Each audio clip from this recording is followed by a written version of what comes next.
what's the best balance between capitalism, like we want to make as much money as we possibly can, but yet we also have customers we want to serve, and we want to serve them the right way. Hello and welcome to Pillars of Wealth Creation, where we talk about creating financial success with a special focus on business and real estate. I'm your host, Todd Dexheimer. Now, let's get to it.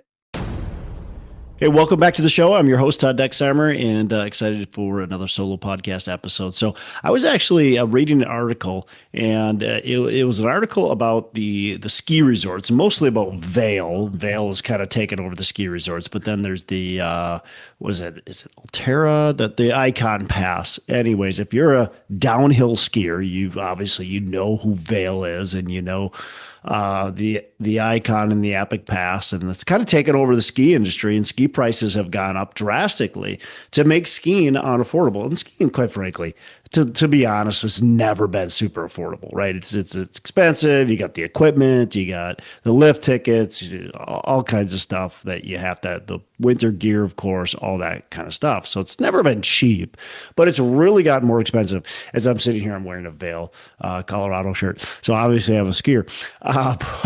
But the article was talking about how expensive skiing has gotten, and it has. When I first started skiing in the mountains, I was about 30, and I think the first year lift tickets were right around $100. I think they were just under $100. Now that's 14 years ago, right? So 14 years ago, lift tickets were about $100. Today, at that same place, they're about $300 if you're just going to get a regular lift ticket. So prices have skyrocketed. And the article is just talking about how it's leaving people out of the industry and all this kind of stuff. And yet the service has gotten worse. People feel like they're getting less service. Now, I think there's a couple things to dissect. And this is important for any business, is we have to look at the value you're giving our customers. And so when I look at the ski resorts, I actually disagree with the sentiment that they haven't taken care of their customers. I think customers are just complaining more because prices have gone up too significantly. But they have provided a lot of extra value. When I look at the ski resorts that I have been to over the last, 14 years since I've started really skiing in the mountains, they've gotten better lifts, much better lifts, faster lifts, much more comfortable, more safe. The ski resort the very first one I went to was Big Sky, Montana. If you go to Big Sky now, it's night and day difference. When you look at their lift system, it's crazy how much better their lifts are today. Now, am I okay with the old lifts? I was just fine with the old lifts. Would I say, give me the old lifts back and give me the old prices back? Probably. I would much rather have the old prices with the older lifts. That would be, but the lifts are really, really nice. The other thing too is they've done other improvements around. When we would sit down for lunch, it was like this really run down kind of chalet that you'd go into, and you'd find a back corner to sit down, and there wasn't enough seating and so on. Now it's really nice. There's a lot of food options. It's totally different experience. Same thing with the after party. There's always stuff going on that used to not be the case. So they have really truly improved the experience of the ski resort, and that comes with the price. And so I think the thing that want to talk about today is that's always the hard part as a business owner to price things and to feel like, I think the most important thing to do, and I think this is where the ski industry is maybe missed, is you have to look at, we want to profit. We certainly want to profit. And I'm all for capitalism. I'm all for profit, but there's profit versus providing value. And I think sometimes capitalism fails and sometimes it succeeds. And when it fails because of maybe maybe it's greed, but maybe it's not also just not reading the room properly. Like these ski resorts could probably get to the prices they're at right now, but they went too quickly. And so it's people are feeling that major pressure that they're seeing the massive difference. And so that's why people are complaining so much about it. It's not that they went from charging $100 to $300. It's that they did it in just a matter of about 14 years, maybe even less, about 10 years probably, when I look at the prices. So that's a big jump, right? And so I think, when you're looking at your own business, you want to make profit. You certainly want to have profit, but you also want to make sure that you're not hurting the people you're trying to profit from, right? Those are your customers. And there was a episode of Shark Tank where there was this guy there, and I can't remember, he was selling some tree. Like I think it accumulated water, helped young trees grow. So it was great for tree farms. And the sharks were like, "You're selling this for $5, maybe it was $6 or something." It was really cheap. He was selling for a really cheap price.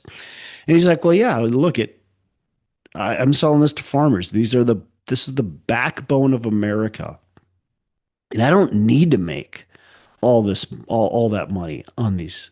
I'm making $1 for every one of these I sold. I made $12,000 last month." And that type of comment is there's the balance between that and these sharks that were like, "Well, look, man, you gotta charge $20. People would pay $20. Well, would you think somebody would pay $20 for this? Well, yeah, maybe. But he's like, that's not what I'm going to do. Right. So there's this balance between the shark going, "Hey, pay $20 or charge $20." And this guy going, "Hey, I'm going to charge, $5 for this product because it only cost me $4 to make." Okay, well, maybe there's a happy middle, and it ended up like, I think now he charges $9.99. So he's charging $10 versus 5. So he's doubled its price, but he's still giving farmers what they need for a pretty affordable price. Like most people can afford $10, right?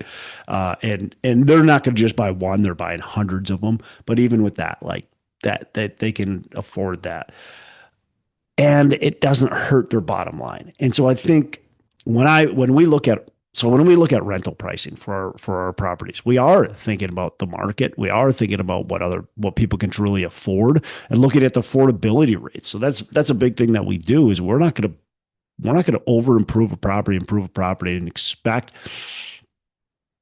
that we're going to get more money for this property when we're stressing our potential residents out, right? So if the tenant can't pay $2,000 a month, we can't charge $2,000. And even if the tenant is willing to pay that, is it right to charge it? And I think that's really important to be thinking about, is like, what is the right thing to charge? Now, our industry is a little bit more controlled because we have a product that, there's a ton of supply.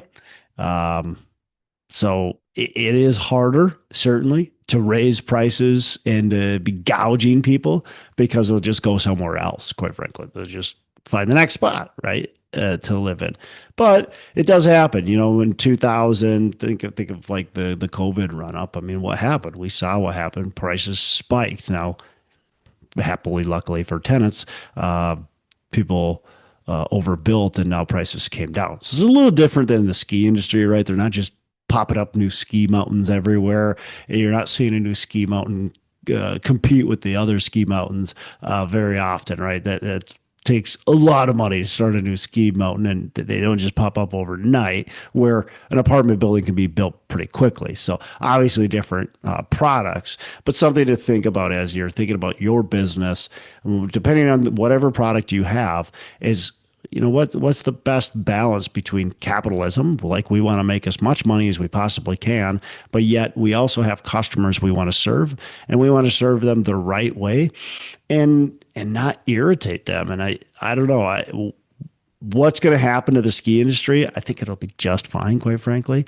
but they've disenfranchised a lot of people, so that doesn't help. And I think people are looking for other alternatives that they can go to. So, all right, well, that's all I got for today.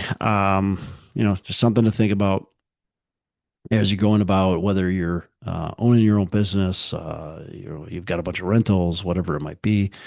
Just think about that aspect and how is it affecting everybody else. All right, you have a fantastic rest of the day. Make every day Saturday.